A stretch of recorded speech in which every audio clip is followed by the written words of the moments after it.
बच्चा यदि केवल घर में ही रहेगा, उसको सूर्य का प्रकाश और बाहर की ठंडी हवा नहीं मिलेगी, तो उसका शारीरिक और मानसिक विकास अच्छे प्रकार से नहीं हो सकता। निष्क्रमण संस्कार में ही रात्रि के समय चंद्रमा का दर्शन कराया जाता है। पिता जो हैं अपनी संतान के सिर का स्पर्श करके वहां पर विशेष मंत्र बोलते हैं और ईश्वर से कामना करते हैं कि हे परमपिता परमेश्वर, ये जो संतान जो मेरे अंग अंग से उत्पन्न है, मेरे हृदय से मानो चुई हुई ये संतान है, मेरे हृदय से जन्मी हुई ये संतान है, इस संतान का मैं आज जो निष्क्रमण संस्कार कर रहा हूं, क्योंकि बच्चे को जब तक बाहर घुमाने के लिए नहीं ले जाएंगे तब तक बच्चे का शारीरिक और मानसिक विकास बहुत अच्छी तरह से नहीं हो सकता है। आज निष्क्रमण संस्कार की चर्चा आपके सामने करेंगे। निष्क्रमण का अर्थ होता है बाहर को निकलना। निष्क्रमण संस्कार 16 संस्कारों के क्रम में छठा संस्कार होता है। हम आपके सामने छठा संस्कार, जो नामकरण के बाद बहुत महत्वपूर्ण संस्कार है, उसकी विधि की चर्चा आपके सामने कर रहे हैं। जैसा आप सब जानते हैं, बच्चा यदि केवल घर में ही रहेगा, उसको सूर्य का प्रकाश और बाहर की ठंडी हवा नहीं मिलेगी, तो उसका शारीरिक और मानसिक विकास अच्छे प्रकार से नहीं हो सकता। इसलिए संस्कार विधि में नामकरण के पश्चात छठे संस्कार के रूप में निष्क्रमण संस्कार का विधान किया गया है। निष्क्रमण अर्थात बाहर को ले जाने वाला संस्कार। साधारण शब्दों में हम ऐसे समझ लें, जिसमें बच्चे को बाहर घुमाया फिराया जाता है, सूर्य के दर्शन कराए जाते हैं, अच्छी हवा में उसको घुमाने के लिए ले जाते हैं, सुंदर बगीचे को दिखाने के लिए ले जाते हैं। उसी संस्कार का नाम निष्क्रमण संस्कार है, जो 16 संस्कारों में छठे स्थान पर आता है। निष्क्रमण संस्कार के लिए इसका समय निर्धारित किया। संस्कार विधि में लिखा है कि चौथे महीने में निष्क्रमण संस्कार अवश्य कराना चाहिए, अथवा इससे पहले कराना चाहें तो तीसरे शुक्ल पक्ष की जो तृतीया तिथि है, उस तिथि को निष्क्रमण संस्कार संपन्न होना चाहिए। आप देखेंगे शुक्ल पक्ष और तृतीया का विधान क्यों किया? क्योंकि निष्क्रमण संस्कार में ही रात्रि के समय चंद्रमा का दर्शन कराया जाता है। इसलिए ध्यान रखना, एक एक बात बहुत महत्वपूर्ण है। अगर शुक्ल पक्ष में तृतीया तिथि को निष्क्रमण हो रहा है तो उसके पीछे कारण यह है, अगर किसी और तिथि को रखते तो फिर चंद्रमा का दर्शन बच्चे को नहीं करा सकते थे, और चंद्रमा का दर्शन इस संस्कार में बहुत आवश्यक है। अगर तीसरे शुक्ल पक्ष में नहीं हो पाता तो चौथे महीने में निष्क्रमण संस्कार अवश्य कराना चाहिए, क्योंकि 4 महीने, तीसरे शुक्ल पक्ष से लेकर के 4 महीने तक बच्चे की जो नेत्र ज्योति है, आँख की जो पुतली है, उसका पूरी तरह से विकास हो जाता है। इस उम्र में यानी 4 महीने का जो बच्चा है, वो कलर्स का, रंग का अंतर समझना शुरू कर देता है। वो अलग अलग रंग की चीज़ों को देखना चाहता है। इसलिए निष्क्रमण संस्कार का समय निश्चित किया। 3 शुक्ल पक्ष के बाद 4 माह तक निष्क्रमण संस्कार होना चाहिए। जिस दिन छठे संस्कार के लिए दिन निश्चित हो जाए कि इस तिथि को, इस दिन हमने निष्क्रमण संस्कार अपनी संतान का करना है, उस दिन भी अच्छे आचार्य, अच्छे विद्वान मनुष्य को बुला करके, जो निर्लोभी हो, परोपकारी हो, निर्व्यसनी हो, उसके अंदर कोई व्यसन भी न हो और सदगृहस्थी हो।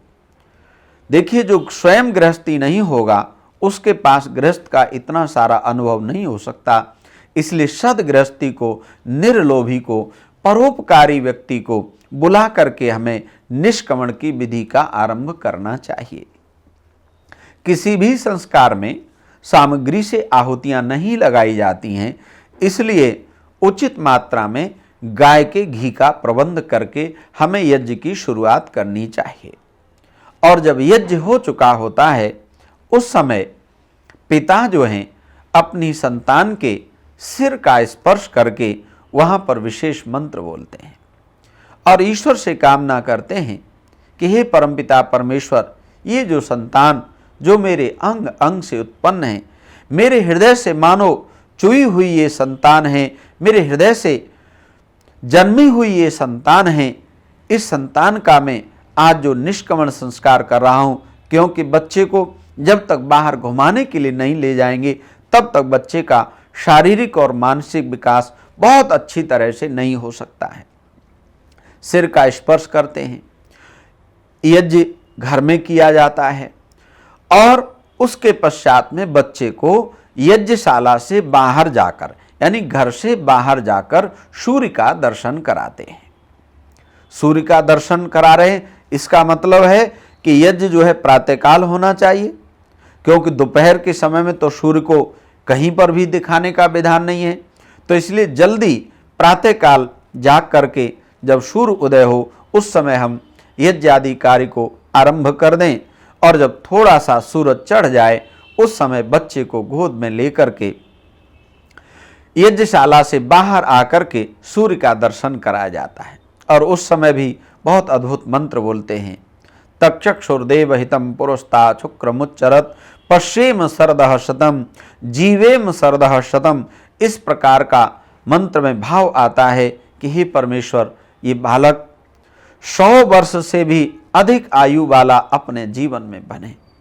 हमारे जीवन में ये अभिलाषा जरूर होनी चाहिए कि हम 100 वर्ष से भी अधिक आयु वाले बने, हमारी संतानें भी 100 वर्ष से अधिक आयु वाली हों और निरोगी रह करके शरीर से स्वस्थ हो करके अपने जीवन में लंबी आयु वाली बने।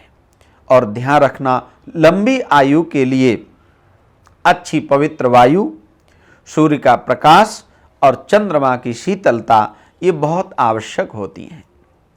तो निष्क्रमण संस्कार में सूर्य का दर्शन करा के फिर यज्ञशाला में लौट करके आ जाते हैं और फिर दिन में बच्चे को एक सुंदर बगीचे में जहां अलग अलग रंग के पुष्प खिले हुए हों, उस सुंदर बगीचे में अच्छे गार्डन में बच्चे को घुमाने के लिए ले जाना चाहिए, क्योंकि इसका संबंध नेत्रों के साथ जुड़ा हुआ है। बच्चे की आंख जो है अब वो विकसित हो चुकी है, अब बच्चा अलग अलग रंगों का अंतर समझना शुरू हो गया। तो दिन में जब सुंदर बगीचे में घुमाने के लिए बच्चे को ले जाएंगे तो वहाँ पुष्पों की सुगंध भी बच्चे को मिलेगी, माता पिता को भी मिलेगी। और आप देख रहे हैं बच्चा अभी 4 महीने का हुआ है, लेकिन कौन सा संस्कार कर रहे हैं? छठा संस्कार कर रहे हैं। पूरे जीवन में 16 संस्कार होने हैं, लेकिन 4 महीने के बच्चे के 6 संस्कार आज संपूर्ण होने के लिए जा रहे हैं। इससे हम अनुमान लगा सकते हैं कि इन संस्कारों का बाल्यकाल में कितना महत्व होता है। अर्थात जल्दी जल्दी संस्कार करने से एक संस्कारों का तांता सा लगा दिया गया बच्चे के सामने, माता पिता के सामने भी। अब माता पिता पूरी तरह से समर्पित हैं उस संतान के निर्माण के लिए। इससे हम यह भी अनुमान लगा सकते हैं कि जीवन का जो प्रथम वर्ष होता है, अर्थात जीवन के जो पहले दिन होते हैं, वो मानो हमारे पूरे शेष जीवन के बराबर होते हैं। क्योंकि जब तक बच्चा 1 वर्ष का होगा तब तक बच्चे के 8 संस्कार पूर्ण हो जाते हैं। आज 4 महीने का बालक है और हम छठा संस्कार, निष्क्रमण संस्कार उस बच्चे का करने जा रहे हैं। अभी ये पूर्ण नहीं हुआ। अभी दिन में बच्चे को सुंदर बगीचे में घुमा करके ले करके आएंगे और शाम के समय चूंकि शुक्ल पक्ष में ये संस्कार किया जाता है तो चंद्रमा खिला हुआ होगा। जब चंद्रमा की रोशनी बिखरी हुई हो उस समय माता और पिता दोनों जने उस संतान को गोद में लेकर के और एक जल का लोटा लेकर के, जल का कलश लेकर के साथ जाते हैं। ऐसे स्थान पर, मान लीजिए छत पर या किसी अन्य स्थान पर, ऐसे स्थान पर पहुंचते हैं जहां पर चंद्रमा की रोशनी दिखाई देती है। वहां पर सबसे पहले पिता जो है बच्चे को गोद में ले लेते हैं। माँ आकर के अपनी संतान को पिता की गोद में दे देती है, पिता गोद में ले लेते हैं और माँ फिर अंजलि भर करके जल की, और वहां पर एक मंत्र है, जब चंद्रमा का दर्शन करा रहे हैं बच्चे को, उस जल को फिर भूमि पर, पृथ्वी मां पर छोड़ती है। एक बात का विशेष ध्यान रखना है, बच्चा पिता की गोद में हो और मां जल की अंजलि छोड़ रही हो, तो इस प्रकार से बच्चे को व्यवस्थित करके गोद में लेना है कि चंद्रमा की किरणें जल में होती हुई बच्चे की आंख तक पहुंचे। इस निष्कमन संस्कार का लाभ ही होगा कि वो चंद्रमा की किरणें जब जल में होती हुई बच्चे की आंख तक पहुंचेंगी, तो वो चंद्रमा की शीतलता इस संतान को, हमारे पुत्र और पुत्री को अद्भुत नेत्र ज्योति देने वाली बन जाएंगी। जिस बच्चे का निष्कमन संस्कार होगा, वो चंद्रमा की रोशनी में जल की अंजलि भर करके मां जब छोड़ रही हैं, तो वो चंद्रमा की शीतल किरणें जब आंख तक पहुंचती हैं, तो उस बच्चे की नेत्र ज्योति कभी कम नहीं हो सकती है। ये जो आज हम सबको छोटी छोटी उम्र में चश्मे लगाने पड़ते हैं, आप विश्वास करेंगे उस बच्चे की नेत्र ज्योति कभी कम नहीं होगी। वो 100 वर्ष के बाद भी बिना चश्मे के बड़ी आसानी से पढ़ सकता है, देख सकता है। और उसके बाद में फिर माँ जो है वैसे ही पीछे से आकर के पिता की गोद में से बच्चे को ले लेती हैं, और अब पिता भी फिर अंजलि भर करके जल छोड़ते हैं और वही मंत्र बोलते हैं जो माँ ने बोला था। अब फिर चंद्रमा की किरणें उस जल में होती बच्चे की आंख तक जा रही हैं। ध्यान रखना सज्जनों, इस निष्कमन संस्कार का ये प्रभाव होता है कि बच्चे की नेत्र ज्योति कभी कम नहीं होती है। और साथ ही साथ आप देखते होंगे, आज जल का लोटा भर करके लोग जाते तो हैं जल को चढ़ाने के लिए, लेकिन आज वैदिक धर्म का, वेदों का, संस्कारों का प्रचार प्रसार कम होने के कारण नई पीढ़ी को ये पता ही नहीं रहा कि किस प्रकार से और कहां पर जल को जो है छोड़ा जाता है। लोग ऐसे ही जल को पता नहीं कहां कहां छोड़ करके आ रहे हैं। इसलिए ध्यान रखना, इस धर्म ज्ञान चैनल के माध्यम से हम एक नई दुनिया की शुरुआत करना चाहते हैं। एक ऐसी दुनिया बसाना चाहते हैं जिस दुनिया में किसी प्रकार का कोई रोग और शोक नहीं होगा। वे हमारी संतानें अच्छे गुणों से युक्त होंगी, वो शरीर से भी सुंदर और स्वस्थ होंगी, उनकी नेत्र ज्योति भी अच्छी होगी और उनका मन और मस्तिष्क भी ऐसा होगा कि वे बच्चे अपने जीवन में अच्छे कामों को करना पसंद करेंगे, अच्छी बातों को सुनना पसंद करेंगे। लेकिन ध्यान रखना, ये बिना संस्कारों के नहीं हो सकता। ये जो 16 संस्कारों की भट्टी है, इस 16 संस्कारों की भट्टी में से तप करके जब मनुष्य निकलता है तो उसका जीवन बहुत अच्छा होता है। मनुष्य का शरीर, मनुष्य का मन और उसकी आत्मा समुन्नत होती है। इसलिए छठे संस्कार को, निष्कमन संस्कार को विधि पूर्वक करने से हमको लाभ ही लाभ होगा, इससे कभी हानि नहीं हो सकती है। तो धर्म ज्ञान चैनल की पूरी टीम ये चाहती है कि हम सब अपने बच्चों को बढ़िया से बढ़िया बनाएं, इन बच्चों का भविष्य सुंदर हो, क्योंकि बच्चों का भविष्य ही बूढ़ों का भविष्य होता है। जिस घर में बच्चे अच्छे होते हैं वहाँ पर बुजुर्गों के चेहरे पर भी मुस्कान बनी रहती है, उनके चेहरे पर प्रसन्नता बनी रहती है। और मैं अगर ये कहूँ कि बच्चों का जब जीवन अच्छा देखते हैं वे माता पिता, वे दादा दादी, वे नाना नानी, तो उनकी भी आयु लंबी होती है। इसलिए हम सब चाहते हैं कि एक लंबा शानदार जीवन जिएं, तो अपने संतानों को इस छठे संस्कार के माध्यम से, निष्कमन संस्कार के माध्यम से अच्छे से अच्छा बनाने की कोशिश करते रहें, तो निश्चित रूप से हमको भी सुख मिलेगा। इस उम्र में भी हम सुख पाएंगे और वृद्धावस्था में भी सुख पाने के सच्चे अधिकारी बनेंगे। हमारे परिवार अच्छे होंगे, हमारा राष्ट्र अच्छा होगा और पूरी दुनिया भी बहुत अच्छी बनाने में हम कुछ हद तक सफल हो जाएंगे। निश्चित रूप से ये संस्कार का करना हम सब के लिए लाभदायक रहेगा।